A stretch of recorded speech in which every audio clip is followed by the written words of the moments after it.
Au nom du Père et du Fils et du Saint-Esprit, Amen. Grande joie d'être là avec toi en ce mercredi jeudi 2 janvier.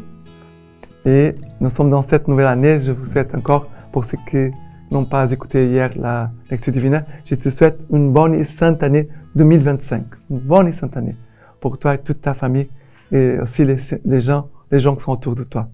Qu'elle soit vraiment une année fructueuse dans ces jubilés de l'espérance, comme le pape nous invite à nous tous à les vivre.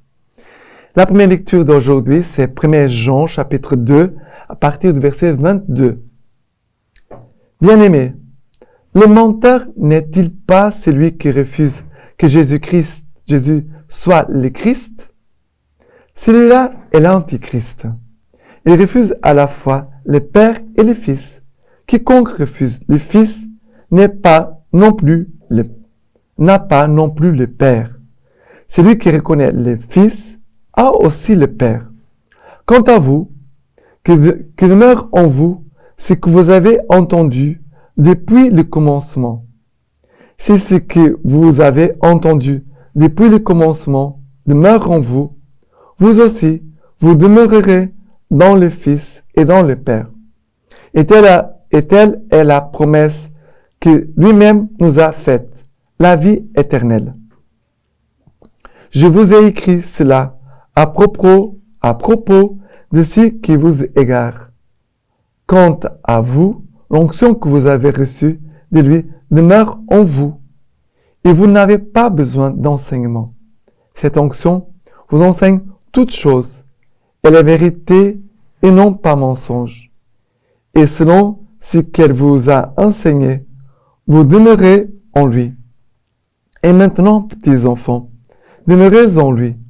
Ainsi, quand il se manifestera, nous aurons de l'assurance, et non pas la honte d'être loin de lui à son événement. C'est vrai qu'ici, Saint Jean, il nous parle ici et non pas la honte d'être loin de lui à son événement. Jean, il parle à la communauté d'Éphèse en parlant de la venue de Jésus. Jésus va revenir un jour dans la gloire. Et qu'il ne vous trouve pas dans une attitude de honte. Ah, j'ai honte, mon Dieu, Jésus arrive. Alors,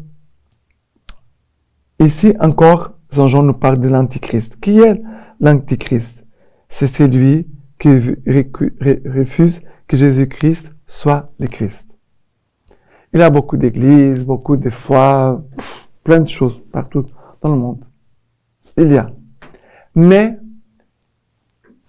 Jean dit, celui qui va nier que Jésus, il est le Christ, ça veut dire le Messie, celui qui vient de la part du Père, il est Dieu. Celui qui refuse Jésus-Christ, il refuse aussi le Père. Première chose, il n'a pas le Fils, il n'a pas le Père. Point. Il est un antichrist. Pourquoi Saint Jean parle de cela? Certainement, il y a des gens qui sont venus faire partie de l'Église, qui ont professé la foi catholique. Je crois en Jésus-Christ, son Fils, notre Seigneur, qui a été conçu du Saint-Esprit, né de la Vierge Marie, a souffert sous Ponce Pilate. Voilà. Bon, ils ont professé la foi. Et un jour, on le trouve dans la rue. Bonjour. Il ne parle pas. Mais tu ne te souviens pas de moi? Je suis de la paroisse. On s'est connus là-bas. Je me souviens de toi. Je ne suis plus catholique. Je ne suis plus catholique. Je ne suis plus chrétien. Je ne crois pas au Christ. Oh! Quelle tristesse! Mais tu as proclamé la foi. Tu as dit que tu croyais en Jésus-Christ. Quelle tristesse! Nous tous, on passe par des épreuves dans la foi. Dieu va éprouver notre foi. Ça, c'est sûr. À nous tous. Est-ce que tu as la foi ou tu n'as pas la foi? Tu crois en Jésus-Christ ou tu ne crois pas? Tu crois qu'il est le Christ ou tu ne crois pas? Que Jésus est celui qui est venu de la part du Père. Si tu n'as pas le Christ, tu n'as pas le Père. Tu n'as pas le Père non plus. Saint Jean parle de l'Antéchrist comme ça. Et après, Saint Jean qui nous parle aussi, telle est la promesse que lui-même nous a faite, la vie éternelle. La promesse que le Christ nous a faite concerne la vie éternelle, concerne l'autre monde. Ce n'est pas les biens que Christ veut nous donner. Ce n'est pas obligatoire pour ce monde. Sinon, on allait dire, mais alors, les malades, les gens qui sont paralysés, alors, ils n'ont pas droit à la grâce. Non, ils ont droit à la grâce. Ils la reçoivent aussi sur cette terre et à cause de leur humilité, de l'acceptation de leur souffrance, de son union, de sa souffrance à la passion du Christ, ils seront glorifiés dans le ciel. Ils seront vraiment, on va être très surpris quand on arrivera là dans l'autre monde. Parce qu'on ne pense pas aux choses de la vie éternelle, on pense beaucoup seulement aux choses de cette terre. Alors, que personne ne vous égare. Ici, Saint Jean dit, que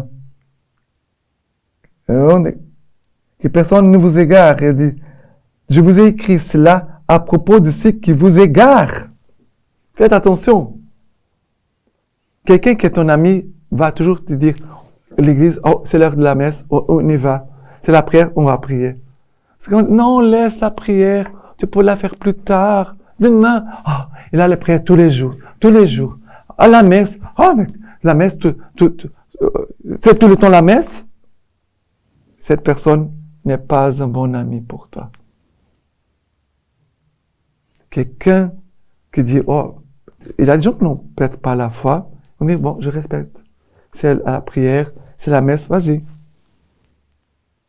Mais il y a des gens qui commencent à essayer de nous égarer de l'Église, de la foi, avec des conversations subtiles. Ils essaient de nous détourner de notre foi, de nous faire penser des choses qui ne correspondent pas à notre foi, qui veulent nous éloigner de Dieu, de sa parole, de sa grâce. On doit veiller, faire très attention, d'accord? Et veiller sur ceux qui sont autour de nous, d'accord? Le psaume d'aujourd'hui, voilà, nous dit ceci. Chantez au Seigneur un chant nouveau, car il a fait des merveilles. Par son bras très saint, par sa main puissante, il s'est assuré la victoire. Le Seigneur a fait connaître sa victoire et révélé sa justice aux nations. Il s'est rappelé sa fidélité, son amour en faveur de la maison d'Israël. La terre tout entière a vu la victoire de notre Dieu. Acclamez le Seigneur, terre entière, sonnez, chantez, jouez. Mais le Seigneur, il veut faire connaître par sa main puissante, par son bras très, très saint, il veut vraiment se manifester à nous, nous faire connaître sa victoire, car il se rappelle de sa fidélité, de son amour en faveur de notre Église, la maison d'Israël. D'accord? Et maintenant, l'évangile, c'est Jean chapitre 1er, partie du verset 19. Nous dit ceci. Voici les témoignages de Jean le Baptiste. Quand les Juifs lui envoyèrent de Jérusalem des prêtres et des Lévites pour lui demander « Qui es-tu » il ne refusa pas de répondre. Il déclara ouvertement « Je ne suis pas le Christ ». Ils lui demandèrent « Alors, qu'en est-il ? Es-tu le prophète Élie ?» Il répondit « Je ne le suis pas. » « Es-tu le prophète annoncé ?» Il répondit « Non. » Alors ils lui dirent « Qui es-tu » Il faut que nous donnions une réponse à ceux qui nous ont envoyés. « Que dis-tu sur toi-même » Pardon. Il répondit « Je suis la voix de celui qui crie dans les déserts. Redressez les chemins du Seigneur, comme a dit le prophète Isaïe. » Or, ils avaient été envoyés de la part des pharisiens. Ils lui posèrent encore cette question. « Pourquoi donc baptises-tu, si tu n'es ni le Christ, ni Élie, ni le prophète ?» Jean leur répondit. « Moi, je baptise dans l'eau, mais au milieu de vous, c'est un celui que vous ne connaissez pas. C'est lui qui vient derrière moi. Et je ne suis pas digne de délier la courroie de sa sandale. Cela s'est passé à Béthanie, de l'autre côté du Jourdain, à l'endroit où Jean baptisait. Alors, ici, le Seigneur veut vraiment nous faire écouter Jean le Baptiste, en pleine d'humilité. Qui es-tu? Qui dis-toi toi-même? Es-tu Élie, le prophète? Voilà. Je ne suis pas quelqu'un de grand. Parce que es-tu le Christ? Le Christ, le Messie? Es-tu Élie, le grand prophète Élie? Et tu es le prophète, voilà. Des grandes charges. Waouh! Les gens croient que je suis Élie, le prophète, ou le Christ. Waouh! Jean le Baptiste pouvait être très fier de lui. Non. Que dis-tu de toi-même? Que dis-tu de toi-même? Il dit, moi, je suis la voix qui crie dans le désert. Redressez les chemins du Seigneur. Ici, c'est notre mission pour cette année. Ici, c'est notre mission. Je suis la voix de Jésus. Je suis ici pour proclamer la parole de Jésus qui vient. Pour redresser, sa parole va redresser les chemins tortueux, vont ouvrir des chemins. La parole de Dieu va ouvrir des chemins nouveaux pour la mission, pour l'évangélisation, pour la grâce de Dieu, pour le salut des hommes, des personnes, pour le bien des enfants, de tout le monde. Nous devons vraiment prendre au sérieux cette parole. Qui es-tu? Qui es-tu? Que dis-tu de toi-même? Je suis la voix, c'est lui qui crie dans le désert. Je suis là, une voix de Jésus dans ce monde. Voilà. Quelle belle vocation. Je suis là, une voix, petite voix de Jésus, de la part de Dieu, de la part de l'Église, pour parler à ton cœur et t'aider vraiment à avancer dans ta conversion, dans ton chemin vers Dieu, dans ta fidélité au Seigneur. D'accord? Et la lecture patristique d'aujourd'hui de Saint Basile nous dit ceci.